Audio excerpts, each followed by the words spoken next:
कभी अगर बनना हो तो बाज बनना, लेकिन कभी तोता मत बनना। तोता बोलता तो बहुत है, लेकिन ज्यादा ऊंचाई तक उड़ नहीं सकता।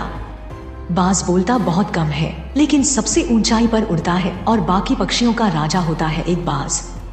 आज मैं आपको 5 ऐसे पॉइंट बताऊंगी जो हर इंसान को बाज से सीखना चाहिए, और जीवन की बहुत बड़ी सीख है इन 5 पॉइंट्स में। लेकिन इससे पहले कि आप बाज के 5 पॉइंट्स में अपना ध्यान खो बैठे, फटाफट चैनल को सब्सक्राइब कर लीजिए। तो चलिए शुरू करते हैं।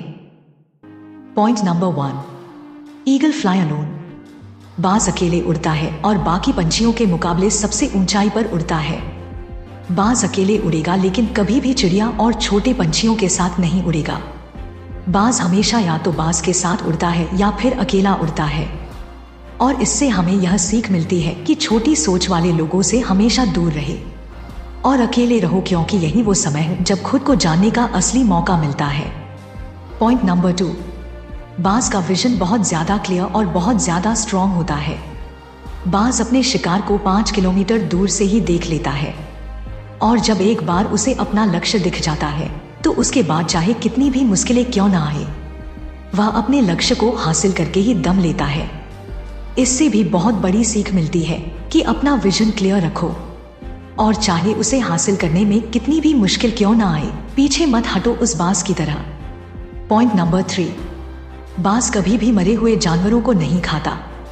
वह हमेशा जिंदा शिकार करता है, और इससे हमें यह सीख मिलती है कि जो हमारा पास्ट है वो मर चुका है, तो अपने उन मरे हुए सड़े हुए विचारों पर ध्यान मत दो और अपनी आने वाली फ्रेश जिंदगी पर ध्यान लगाओ।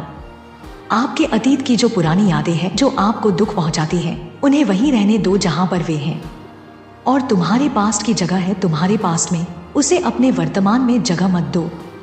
क्योंकि एक बार तुम्हारा पास्ट तुम्हारे प्रेजेंट में आ गया तो तुम्हारा पास्ट तुम्हें तुम्हारे प्रेजेंट में नहीं रहने देगा।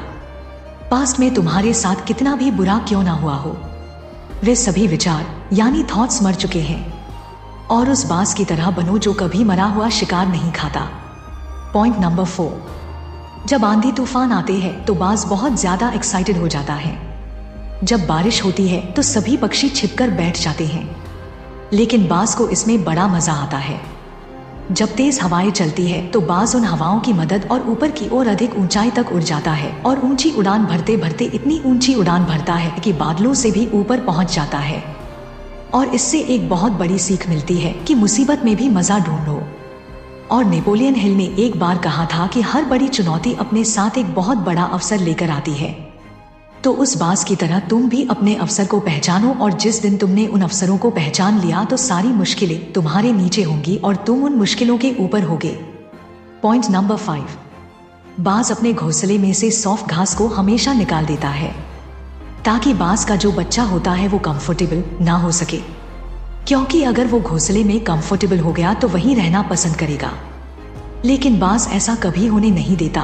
बाज एक पंछी है और उसे भी यह बात पता है कि there is no growth in comfort zone. लेकिन हम तो इंसान है ना, और इंसान होने के बावजूद भी कई सारे लोग इस बात को समझते ही नहीं। आप जितना ज्यादा कंफर्ट जोन में रहोगे, आपकी लाइफ आने वाले समय में उतनी ही ज्यादा अनकंफर्टेबल हो जाएगी। उम्मीद करती हूँ बाज की इन आदतों से कुछ जरूर सीखने को मिला होगा। दोस्तों, ऐसी ही वीडियोस के लिए चैनल को सब्सक्राइब जरूर करें, जिससे हमारी नई वीडियो आप तक पहुंच सके। धन्यवाद।